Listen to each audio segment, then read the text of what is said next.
Hi, everyone. Thanks for joining the Skill Me Up Expert Talk. Today, we will discuss security best practices for Azure and hybrid infrastructures. My name is Shannon Kuehn, and I am a senior cloud advocate on the Enterprise Platforms and Tools team. I largely work on ways to help IT pros feel comfortable with the cloud. So that's everything from platforms to digital transformation to adoption. Prior to, I was a cloud solution architect, so I worked very closely with customers, just trying to help them individually. Now I do a lot of the one-to-many conversations to amplify the level of understanding related to cloud adoption. If you want to connect with me, I'm very active on social media.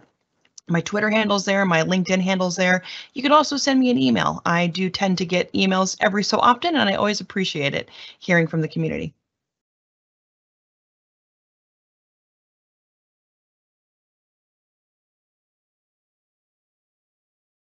You're on mute, Nate. You're on mute, Dwayne.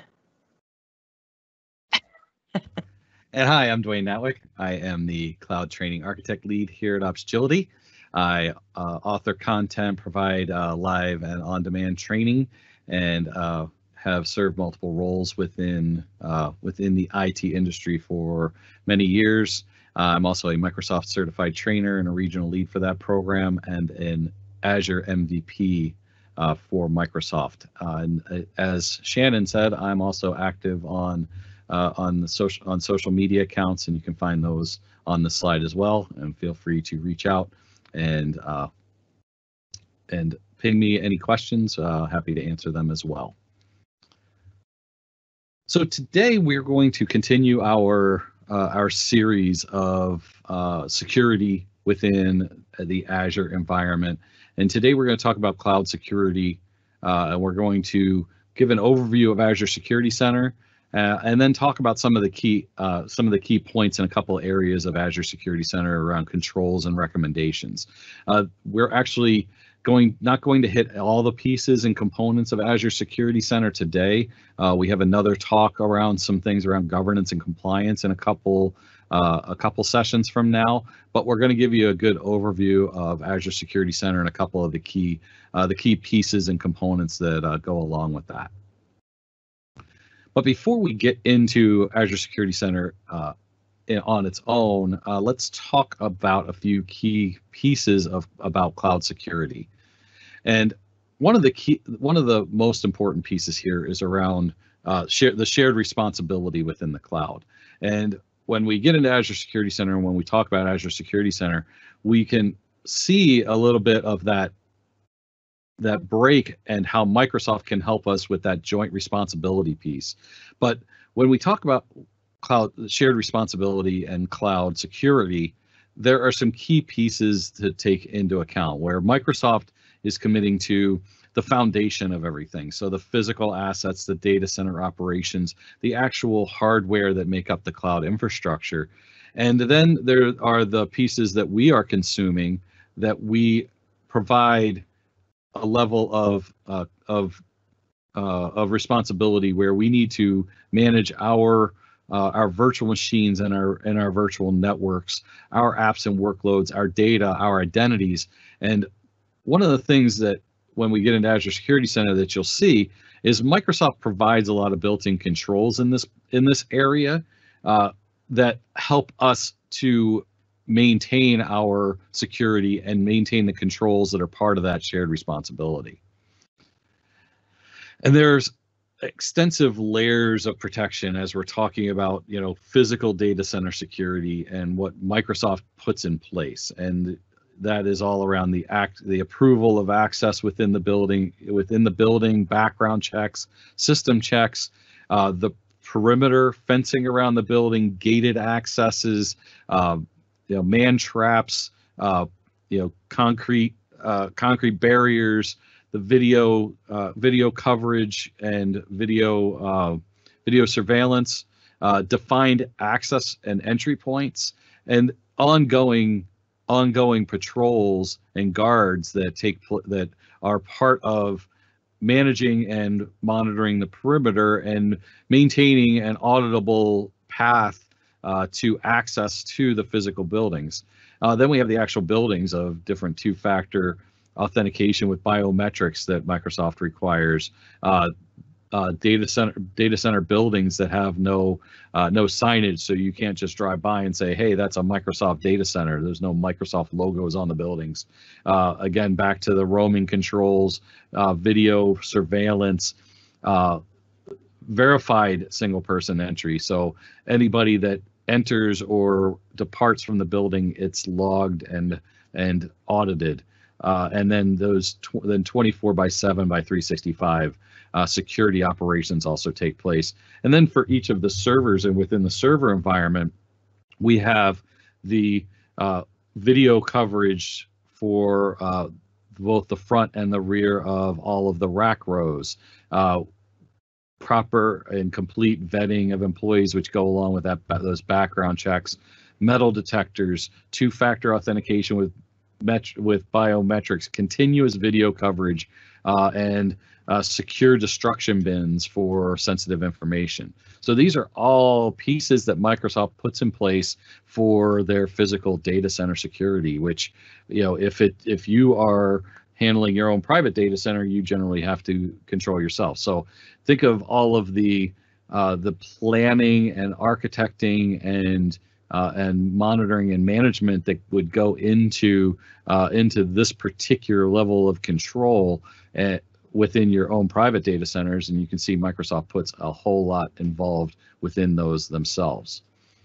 When we're thinking about our own controls and how the shared responsibility comes into play, we not just the physical access, and when we're thinking about defense in depth, which we talked about in one of our other talks, we need to think about the different exposures and attack surface areas that a threat actor might leverage in terms of a breach.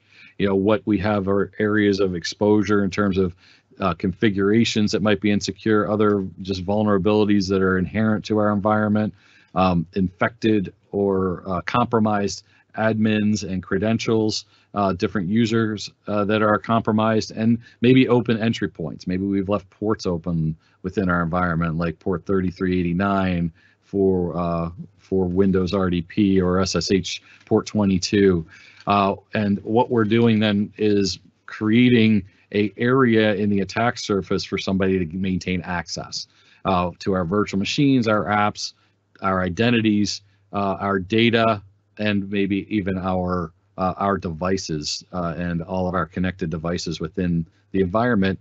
And then as we move further down the attack chain, what these threat actors are going to want to do then is laterally move within our environments. And again, they're now going to take that level of access that they may have found into our virtual machines or our applications and try to move to other areas of our environment. And then they are going to take those another step into some level of action where they're going to create some sort of data theft or ransomware type attack, or put another layer of abuse within the environment, like a virus on our virtual machines that perpetuates through our environment and makes our resources inaccessible. All of these components and pieces, we have to have controls in place to manage and monitor those controls and what we have, what we are utilizing, and potentially recommend adjustments that we need to make within our environment to protect our environment and to limit those vulnerabilities, eliminate those threats, and decrease the number of attacks that might come into our environment. And that's really what Azure Security Center helps us do. And so I will turn it over to Shannon to talk a little bit more about Azure Security Center. Perfect. So this is the first time we've introduced I guess I'd call it a platform.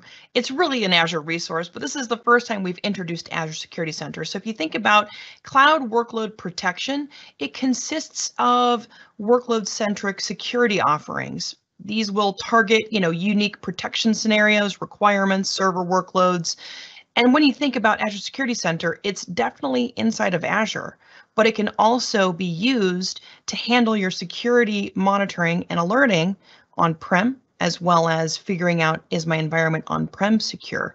You can also extend what Azure Security Center does inside of Azure, and you can have it lean on other clouds. So if you have environments in AWS or GCP, you can actually think about using Azure Security Center to handle those as well. So it's not really just Azure, right? There is a concept here of a secure score, which we'll walk through, that tells you, it's kind of like a finger on the pulse, right, so to speak. It gives you an idea on where your resources are, I guess, related to the overall security posture. From there, you can think about applying policies and compliance.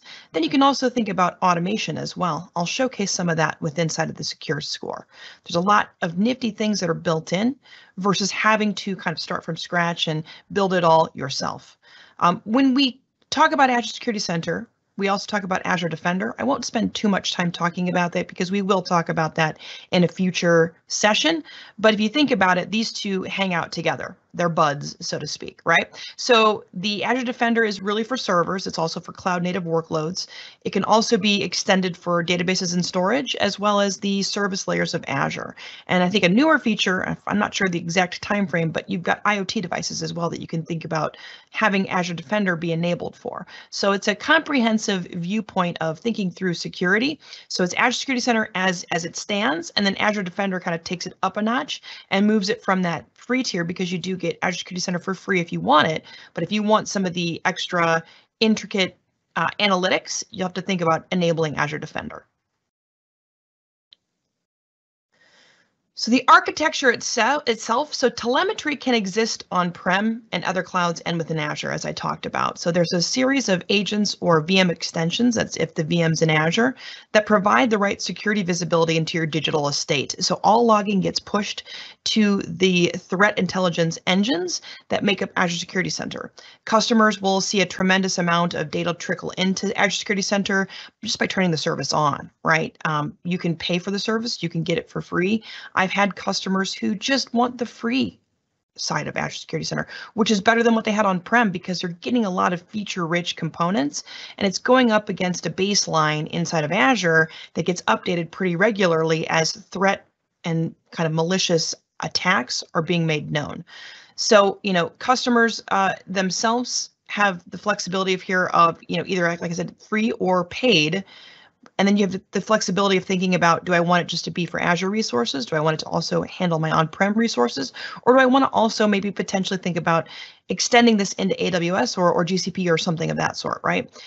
You can also think about using the log analytics platform to help you as it relates to looking at the individual logging. So log analytics is a feature of Azure Monitor, and Azure Monitor is kind of that big umbrella over a number of different services. Azure Security Center can send log data into log analytics, and then you get a bigger picture here related to how all of this functionally works. You can export that data to Excel, to Power BI. I mean, really the idea here is you aren't limited in what you want to see and what you want to do related to taking a look at your environment. Azure Security Center itself has security dashboards that are built in. This will provide insights into the security state of your workloads. There are also actionable security recommendations that get generated. We'll talk about some of that. I'll showcase some of it in our demo later in the session. And then, there are curated and prioritized security alerts as well. You can even add exceptions. So if you don't want to think about network security groups, if you have everything sitting on a private IP, you can have that be an exemption within your environment, so you don't continue to get alerted. Because Azure Security Center, as it stands, it's kind of like sort of like a cookie cutter approach, right? We'll provide a number of security baselines. You can pick and choose on what makes the most sense for your environment. And certain things like, I don't care about having an NSG on a private IP address. I don't really care about that, right? So let's have that be an exemption, which is kind of a cool reality. Whereas, I think prior to, there wasn't the same level of being able to put an exemption on a specific Azure resource. Customers can also use Azure Security Center as an investigation tool to search through logs related to threat hunting. So that's another idea here as well that Azure Security Center can help with. So if you think about it, there's this entire sort of machine learning algorithmic thing happening. It's taking a look at your environment. It's taking a look at the telemetry your resources, kind of generate, and it's offering up recommendations related to what would in the right security best practices that we've seen with a number of enterprise customers as they've embraced security in the cloud as well as Azure Security Center.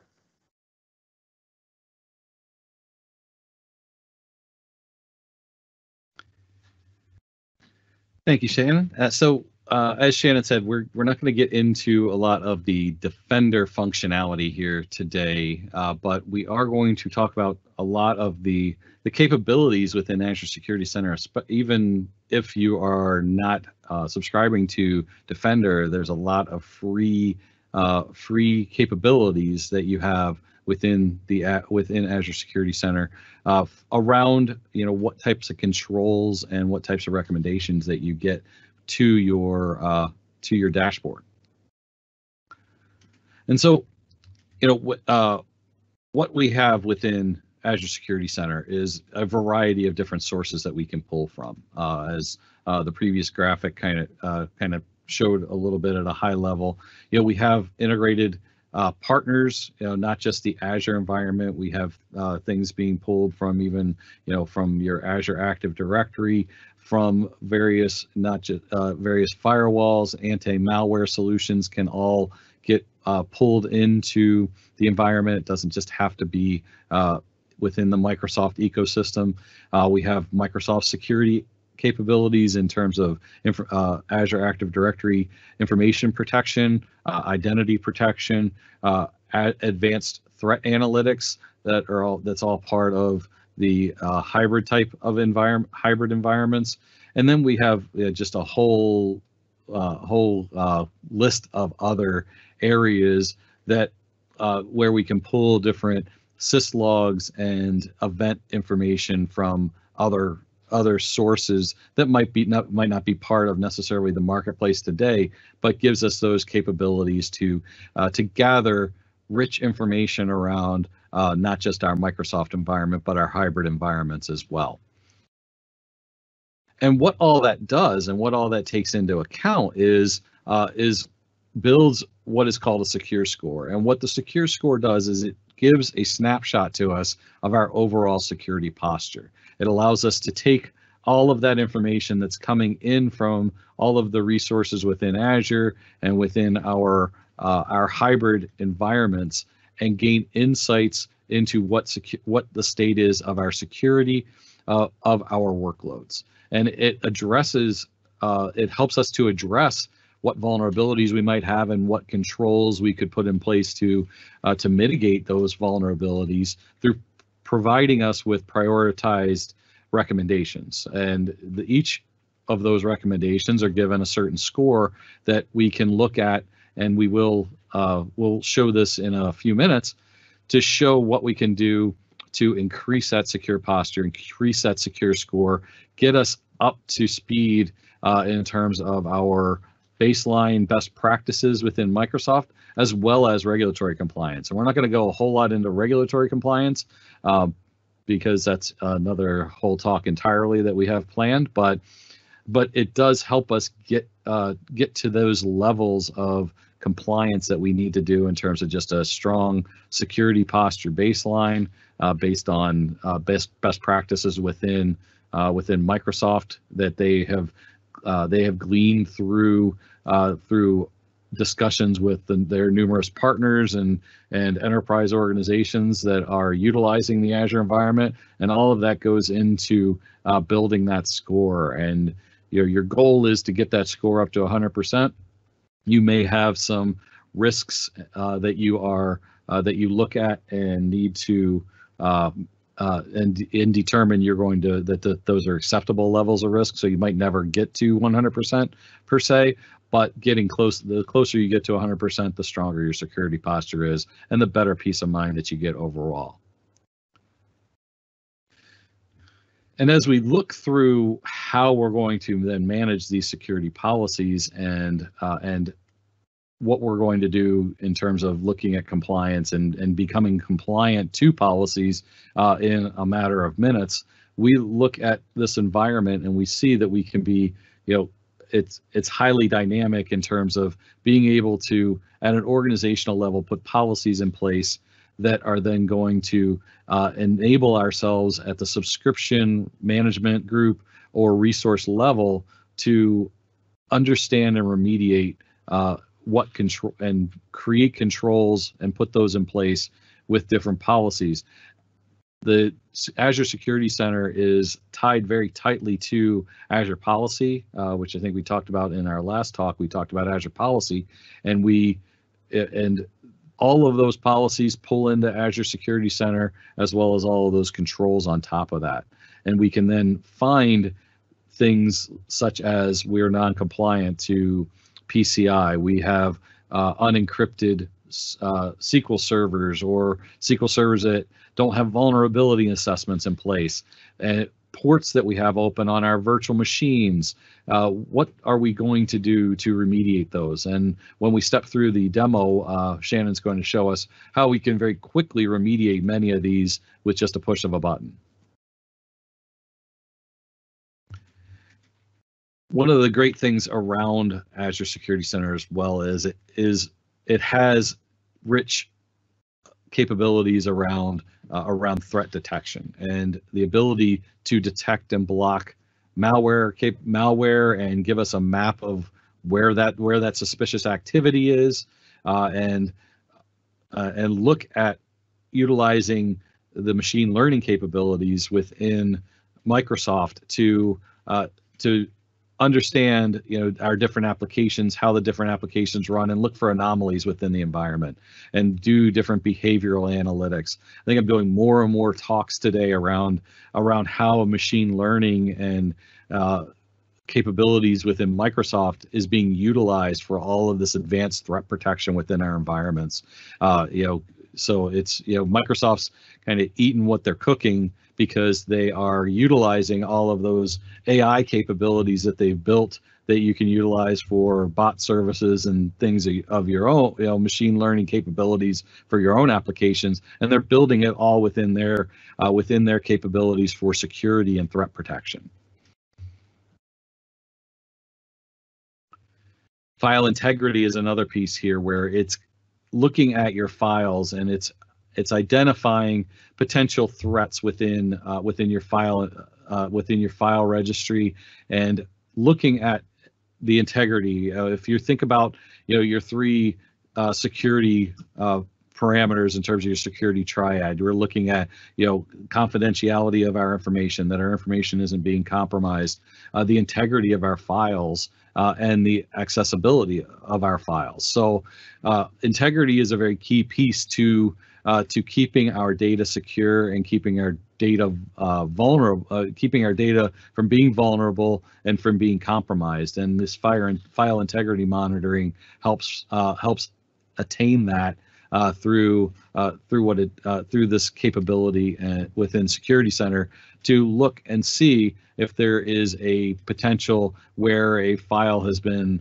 maliciously modified within our environment, and we can quickly and easily from this file integrity monitoring dashboard take a look at that. Adaptive application controls is a piece where we can control the applications on the virtual machines and use some abilities to harden those against malware and avoid any issues on our virtual machines that are going to cause unavailability of our applications, and allow us to have, again, adaptive learning capabilities with machine learning within the Microsoft environment to learn and understand what applications are whitelisted within the environment, and then review and understand when anomalous behavior takes place within those virtual machines that may need to be blocked or may need to be flagged for further review. And as I stated before, the Azure policy is tied very deeply within the Azure Security Center, and we can actually manage and author and monitor our policies all within the Azure Security Center. So we're not bouncing back and forth between different dashboards. We can create policies. We can add capabilities within Azure Security Center on what policies we want to have in place, modify those policies for our needs, and apply those across multiple subscriptions, multiple management groups, multiple resources with just a few clicks.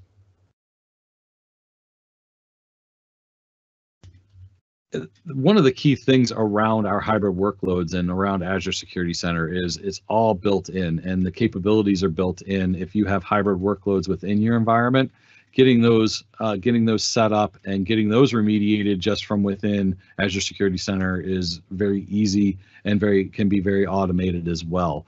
If you have virtual machines that are within your environment and being seen within your network, Azure Security Center is going to notify you and give you recommendations that, hey, there's the Azure Monitor agent is not part of this Azure Security Center, is not being reported back, and allows you to deploy those agents and onboard those hybrid resources right within the Azure Security Center.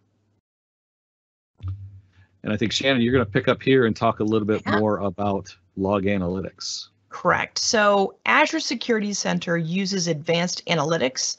There's also global threat intelligence. These help you detect malicious threats. But how do you expose that data? Log analytics help. So just like with Azure Monitor, you need a log analytics workspace to expose the logs. Very similar here in Azure Security Center. So you can quickly identify a list of notable events that require your attention.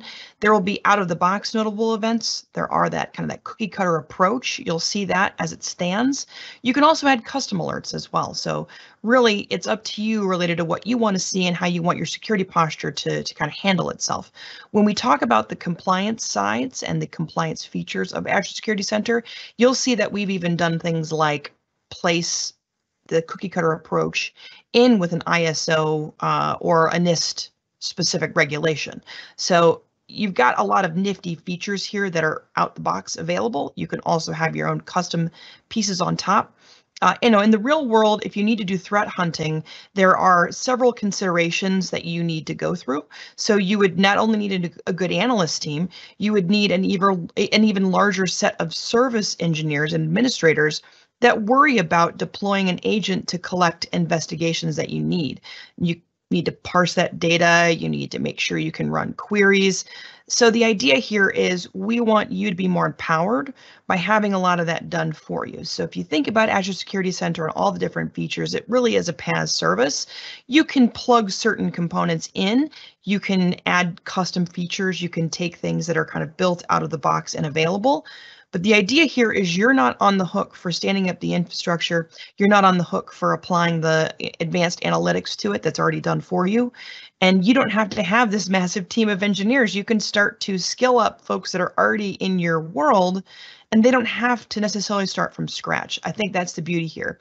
So Azure Security Center really, if you couple it with log analytics, you get the built-in or custom queries. You can think about log searching that expose the data a little bit more granularly, so you know how to apply whatever security remediations you need to within your environment.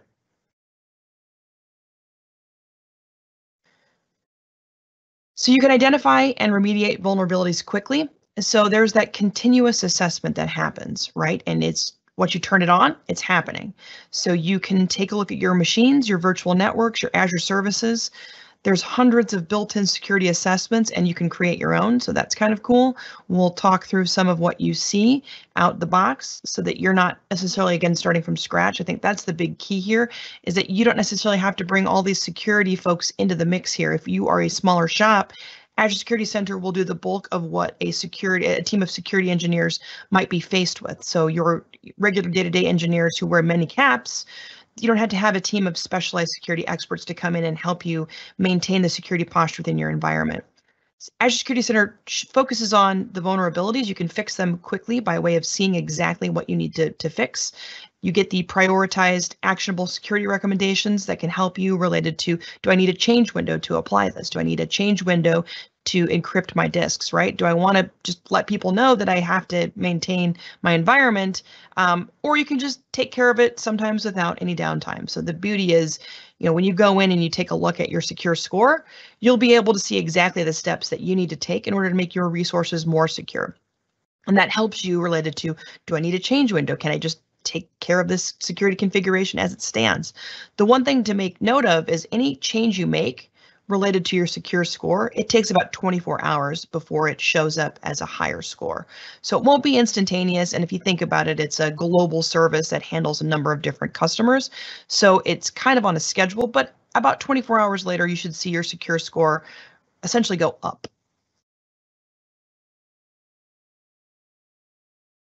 And when you think about the exposure to brute force attacks, there's a feature of just in time. So you can put that on a VM so that you could have a public IP on a VM, but RDP isn't open all the time, or SSH isn't open all the time. Somebody would have to go into the portal, enable it, and then they would go through and do whatever they needed to do. The maximum time is 3 hours, so that's another thing to factor in. You couldn't do it for 3 weeks, right, or 4 months. It's a matter of a short, finite period of time that you would gain access to the machine. And a lot of times this is helpful for the environments that may not have chosen to extend networking. So it's a little harder for them to access environments. This is an awesome compromise where you could have VMs that have a public IP on them, and you could access them over regular ports that you would internally as well. And if you've got a public IP without this turned on, your secure score recommendation would be to turn this on. So that's kind of a cool feature as well. You can block malware and other unwanted applications. So if you think about it, it's running continuously. So if somebody all of a sudden is running a keygen exe in your environment, you'll get notification on it. It also will whitelist, or you can actually whitelist specific applications that might make sense for your environment. Sometimes if you pick a more restrictive approach, things might get flagged that may need to be like whitelisted, or there might need to be an exception created. Then there's like a simplified management as well with recommended whitelists. So again, there's more of that out the box. This is what you get when you turn this on. You could think about applying some of that into your environment. We won't spend too much time on this today, but it's really something to note in the future because of the fact that Azure Security Center is a pretty robust service as it stands. And again, this is kind of our first time introducing the service. So we'll talk about some of this over the course of the next handful of sessions so that you get a better understanding of what Azure Security Center can bring you all in. So I think it goes without saying, organizations today are constantly under attack. So Azure Security Center uses that advanced analytics and threat intelligence to detect the malicious threats, and then also takes a look at new capabilities of trying to expose vulnerabilities within an environment. So the threat intelligence looks for known malicious actors using Microsoft's global threat intelligence, as well as the Microsoft Intelligence Security Graph. ASC also integrates with a variety of different partners. So if you've got a third-party vendor that you enjoy, Qualysys, QRadar, we can easily plug that into the mix, and that can be used in conjunction with Azure Security Center. You can also just choose to use it, but a lot of times the reason why people pick Azure Security Center is it looks at everything in Azure. So it looks at things like, is MFA turned on for your domain administrator accounts or your administrator accounts, right? Your global administrators, I guess is probably the right way of wording it. Make sure that certain people don't have overprivileged RBAC assigned. Qualysys and QRadar, things like that. I don't think they do that at the moment. I'm willing to, always eat my words, but they have lagged a little bit, and that's why people tend to partner Azure Security Center up with third-party solutions. It's just like anything in the world of Azure, though. If you've got a third-party solution, you've got skills already built up in that world, you can bring that environment into Azure, and then you can have it join forces with Azure Security Center and then Log Analytics to help you related to blocking the kind of the malicious actors, right? So you want to probably try and figure out, is a VM compromised? Is an account compromised? You can think about alerting as well, and it'll take a look at things like anomaly detection, behavioral analytics. You can combine events and alerts by way of joining different tables together inside a Log Analytics Custo query. So there's a lot of ways to think through taking a look at the entire kill chain of events.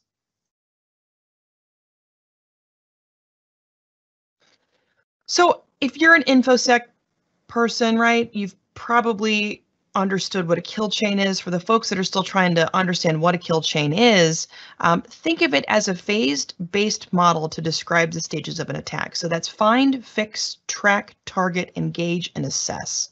The beauty is Azure Security Center helps you the entire time. So you can think about the target and attack. So it'll look at inbound brute force RDP attempts, SSH attempts. It'll look at SQL attacks and more. There's application and DDoS attacks that Azure Security Center can be alerted on, or can at least tell you that it's happening. There's a number of partners that integrate as well, the web application firewall partners. There's the intrusion detection. So there's, kind of firewall partners as well that you might think about pushing all of your log files to log analytics, and then, using Azure Security Center to kind of suck some of that in and make sure that you understand how your environment's performing. When you think about install and exploit, so there's in-memory malware. There are, exploit attempts that you may not necessarily know are even happening. Azure Security Center can expose that for you. There's the lateral movement here, and then the internal recognizance, right? So if you think about it, you don't want to just have one thing to handle security within your environment. It's really a series of different tools, and you can take it to what degree you think makes the most sense, right? Do you want to expand this and lean on a third party? Do you want to add custom features in here? Do you want to just lean on the out-the-box sort of thing? And I tell you, when I worked with customers, they largely chose the out-the-box features at first, and then kind of got more savvy with Kusto queries, the ways in which that they would set up alerts, et cetera. And so what it would turn into was a more robust approach to the security in their environment. There's also great ways of thinking about post-breach. So if you need to provide an RCA, if you need to provide a way in which somebody got in and these malicious actors got in, you can easily lean on Azure Security Center to handle that. So maybe communication to a malicious IP, or using compromised resources to mount additional attacks, right? Things of that sort. You can use Azure Security Center to help out in the mix. So it's a fantastic tool. It's something that I think most admins don't really quite understand the breadth and how broad it really is. So again, our hope is to try and get you excited about it and understand that it's not just a resource that you turn on. You turn it on and you get a ton of data as a result.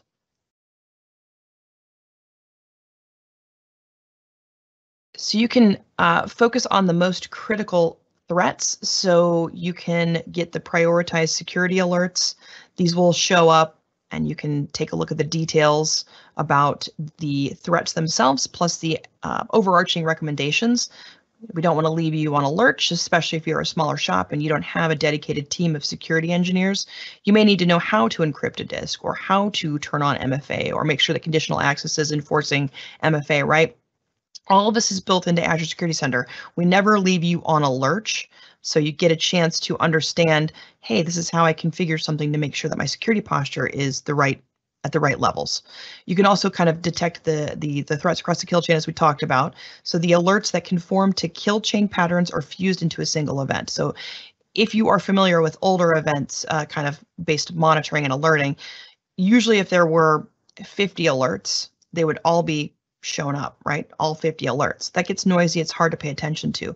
So Azure Security Center uses the machine learning, and it will lump a specific kill chain event into one specific alert, but then you can drill into all of the other attempts underneath. And it's smart enough to do that, which is really nifty, because I feel like this is something we probably needed a number of years ago, right? As security became more and more of a hot topic, we didn't have the right monitoring tools to do something like that. So you would get the 50, 100, 200 events at once, whereas a kill chain event, that smarter kind of methodology sitting at the top of it, it lumps everything into one alert. That way you can actually go into that one alert and see all of the detail underneath, versus getting inundated with a number of alerts. And it's just always hard to, I don't know, I feel like I'm drowning when I get all those alerts. I've gotten to the point where I've turned off phones in the past and just make sure that I wasn't bothered, right? But now you get one alert, all the information shows up underneath, which is really awesome, and a nice, neat feature of Azure Security Center. So you can gain valuable insights about your attackers, everything from where the attack originated, the source IP, not always, but usually you can get the source IP, the port used. The interactive map also shows you where your environment's being accessed. So, Azure Security Center will be analyzing data from computers and firewall logs. You can take a look at their known objectives, their tactics, their techniques, and you can start to lock them down as soon as the alerts start generating.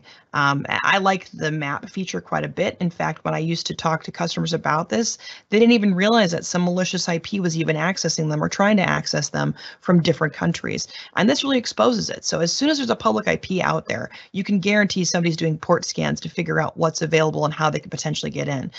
In fact, even at Microsoft internally, our subscriptions that we run, we actually can't have VMs with public IPs anymore. You either have a VM that's out there that you access via Azure Bastion.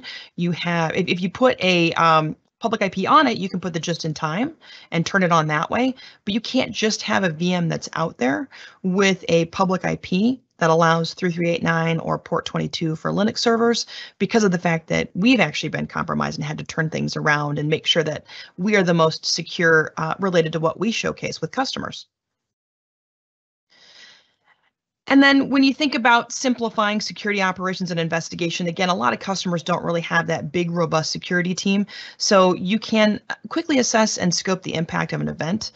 We'll talk about this as we go through the whole Security Center stack, but know that you can actually click on specific icons here and get an understanding of what people were trying to do or what was happening within your environment and the ways in which you were compromised. So, and it's a great visual representation of what's going on. So if you ever needed to send something to a person that wasn't as technical, maybe they were your manager or a C-level person, you could showcase this visual. And I've had customers do this and they love it, because the C-level person who doesn't understand the intricacies of what's going on technically can understand that we were attacked and this is the way in which we were attacked.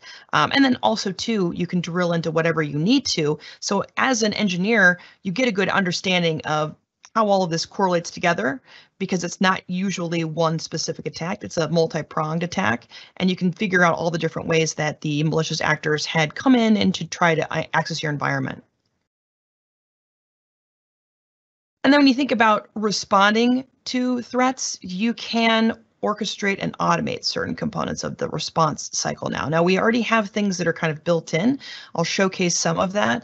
This feature, though, or at least the idea of leaning on an Azure Logic app or a workbook, it's definitely a much different playground than it was even 2 or 3 years ago. So Azure Security Center has been around for a number of years at this point, and the automation and orchestration has become more feature rich in recent times.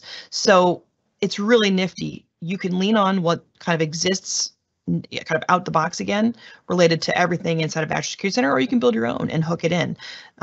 If it's something that makes the most sense to you and your company, you're not really limited in what you can or cannot do. And you can trigger workflows from any alert to enable kind of conditional actions. So it's really interesting. So you can think about, routing alerts to a ticket system. You can think about gathering additional information, applying additional security controls, ask a user to validate an action that was taken, making sure that it was more secure. You can block a suspicious user account and just see if anybody complains. I've had customers do that because they got alerts inside of Azure Security Center that somebody potentially was compromised, and then when they looked at it, they definitely were compromised, but they blocked the account, and then that caused a ticket to get generated, and it was a matter of trying to figure out, is this a legit issue, because the user was still employed, but I think the user's account was compromised. So without it, they would have not necessarily known as quickly. And then you can restrict IP or restrict traffic from an IP address as well. So these are ways to think about responding to threats as they start to, alerts start to show up within Azure Security Center. All right, I think Shannon, I thought you were gonna go in. Let me stop sharing, and you can go in and show a little bit around Security Center. Yep. So let's see. Share now. Let's make sure I pick the right screen.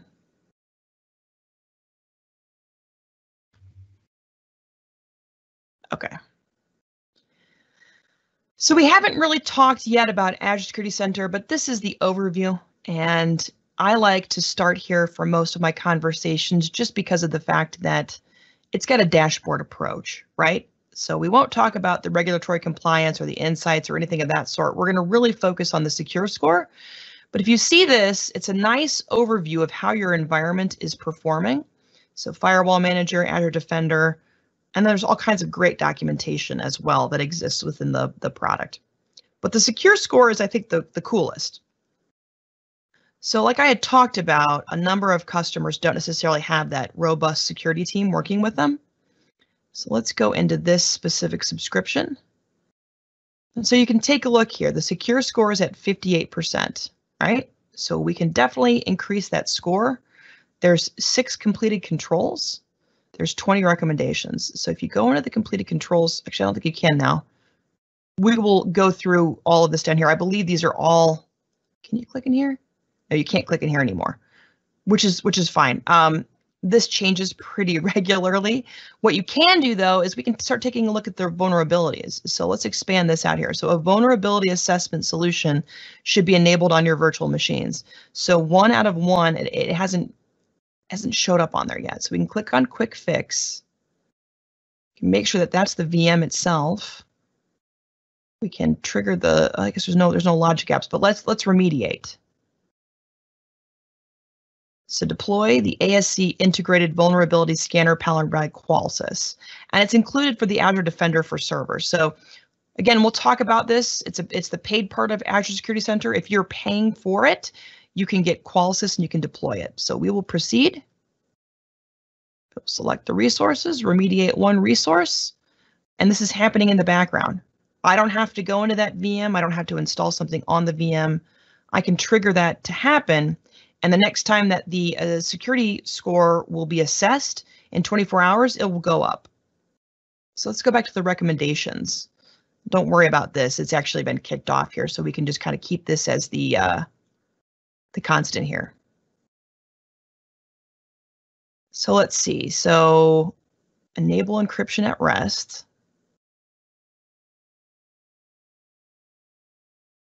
Notice how the security configurations, the log analytics agent should be installed on your virtual machine. But it looks like we still have some vulnerabilities. So let's go into here and see exactly what this is. So these are different pieces here that would make your environment more secure. This is the CCEID. Let's go into here. This is where we can view the affected machines and see the actual log analytics log query. I didn't have to know how to do this. It was automatically done for me. So this VM is not matching a specific security baseline. So we can go into this is where you'd have to go into the VM and configure. But that's one thing to note. Let's go into here, implement security best practices. So this is where I was talking about the non-internet facing virtual machines should be protected with network security groups. I am actually going to add an exemption because this is an environment that I've locked down already. I don't care about the network security group. It's mostly for purposes of getting into an environment, but I've locked it down. It's sitting behind an Azure Bastion host. Hey, Shannon, why don't you drop down on the remediation steps and show yeah, isn't a quick fix, that there's actually a step-by-step process to, if they don't want to ignore it, if they do want to put it in play, then there is the step-by-step process. Yeah, good call. Usually this used to be open more, but that's a newer thing I noticed when I was getting everything ready here. So the remediation steps are awesome. So you can go through the manual remediation, and this shows you how to do it, right? It'll also take you to the documentation, which is always helpful because I feel like we have a number of links to learn more about Azure, but it's directed toward the network security group documentation specifically. So if you didn't want to place an exemption on this, you could go in and manually configure this, right? And this is the way in which to do it, right? You can either choose to have it be a network security group. You can do the application security group. It gives you ways in which to understand the inbound, if it's a load balancer inbound. These are all the default rules that are in there once you build it out. So anything that you would want to add into the mix, let's say I didn't want this VM to talk to other VMs in the environment, I could restrict that by way of the network security group. I could either place that network security group on the NIC itself or on the subnet, and then I could really control the flow of network communication, because once you spin up environments, doesn't matter how many subnets you have, everything by default can talk to one another. And the ways in which to lock it down are network security groups are kind of like ACLs. Actually, they're almost exactly like ACLs. And then you can think about your higher priority rules are the ones that get applied first. So notice how when you spin it up, you get a number of these very high rated numbers. These won't be applied, really, is the way to think about it. But yeah, that's kind of cool. But yeah, so I'll add an exemption here because I don't care as much about this. So I'll add an exemption. I won't set an expiration date, right? And I will just say it's mitigated. And you could always put a waiver, risk accepted too. So it's up to you. But the idea is then you won't continue to get alerted on this because maybe you don't care as much about your network security groups in a specific environment. So again, this VM that I'm using, it's just to access a specific environment that you cannot access over the internet. And I've locked it down, and it's just really kind of like it's like a jump host, right? And so sometimes you want to think about not limiting the network interaction with the jump host. You want your jump host to be able to access your private resources. So I'll just, I'll leave it at waiver, risk accepted. So there you go. And the next time the actual secure score runs, this won't show up as a recommendation. So let's see, what else do we have here? Let's go into disk encryption on the virtual machines.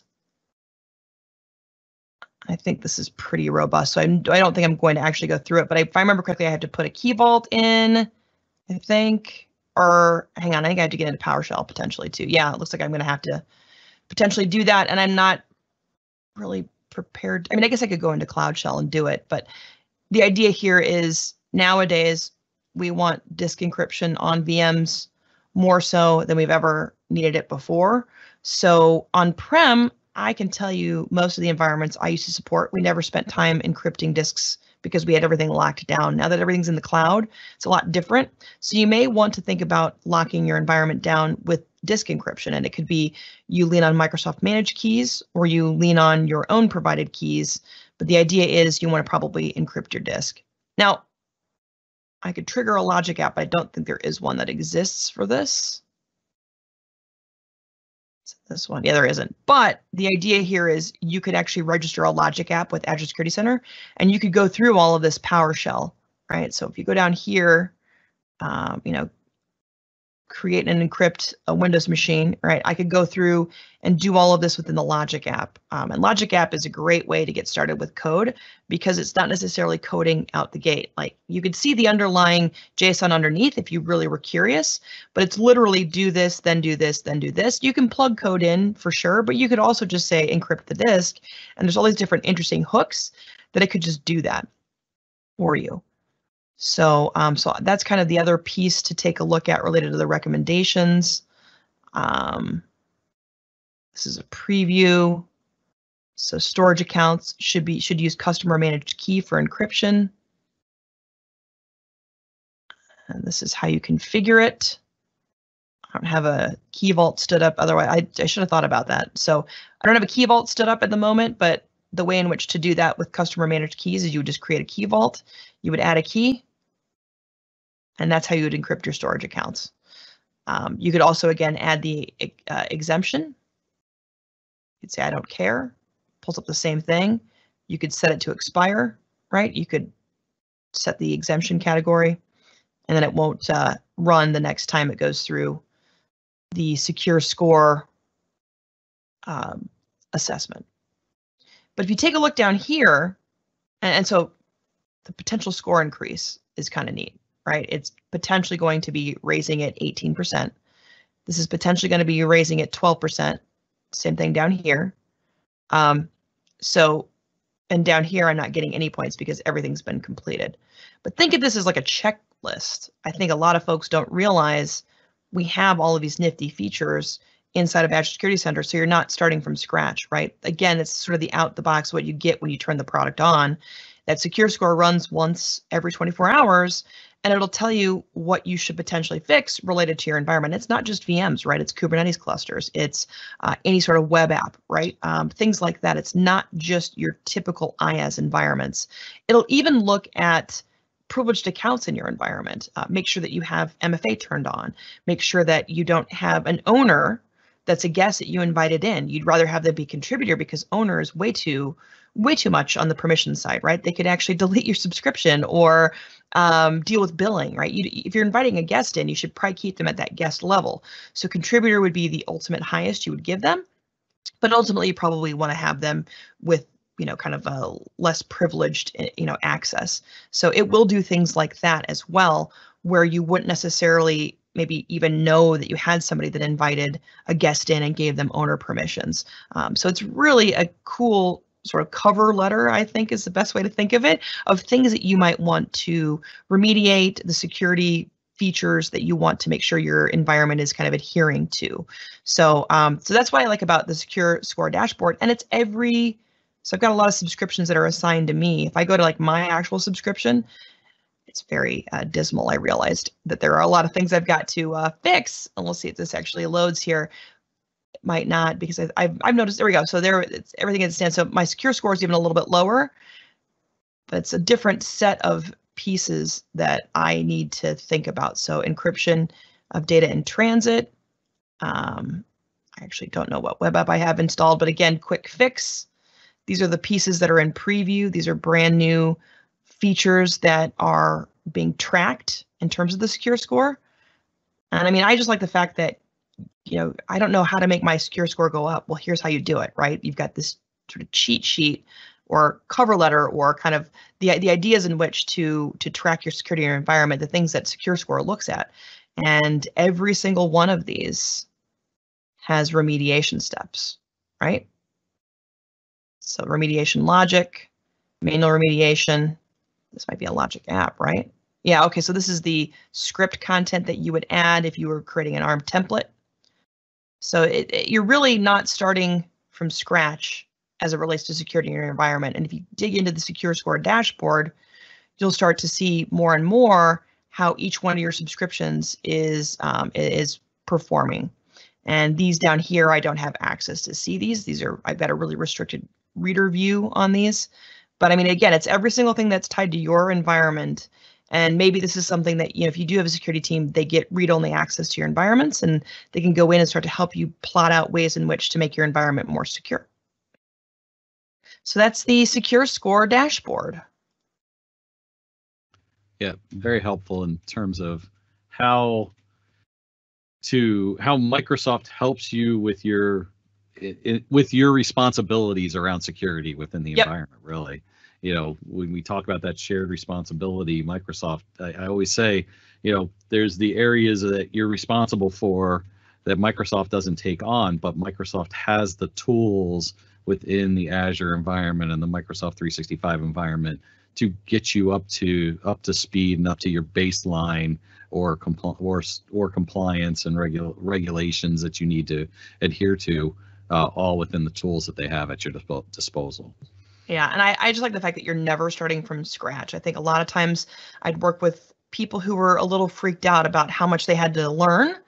And there's so much that Microsoft has accounted for now where you're not starting from scratch, even trying to figure out something like an ARM template or a PowerShell script. There's a lot of really good ways in which to plug this in so you get a handle of how to make sense of your world. And there's a number of community repos on GitHub as well. Yep. All right. You want to summarize things up for us, Shannon? Sure. So, at the end of this, we've gone through kind of cloud security. We've definitely hit home that it's multi-layered. There's responsibilities that lie in your world as well as Microsoft's world. We make it pretty evident that it's a shared responsibility model. Talked a little bit about Azure Security Center because we haven't really introed it just yet. So you got a very kind of high level approach to how Azure Security Center can be positioned in your environment. And then we walked through all the controls and recommendations that Azure Security Center will, I guess, mount that secure score on based upon if things are secure or not in terms of that baseline. So stay tuned. We've got more. This is not the only one surrounding Azure Security Center. And what we'll do next is, I think we're talking about Azure Defender in the next one, right? Dwayne, does that sound right? Okay. Yep. So then we'll start. We've got Azure Defender, and then we get a little bit deeper again into Security Center. Yeah. So there's a lot of Defender goes both into Azure as well as Microsoft 365, but we'll get into those Defender pieces, and then we'll have then we'll put it all together the next talk, where we're going to talk about what we talked about, kind of what today and the next talk around Defender and how it all goes together in terms of compliance and governance. Yeah. So I'm Shannon Kuehn.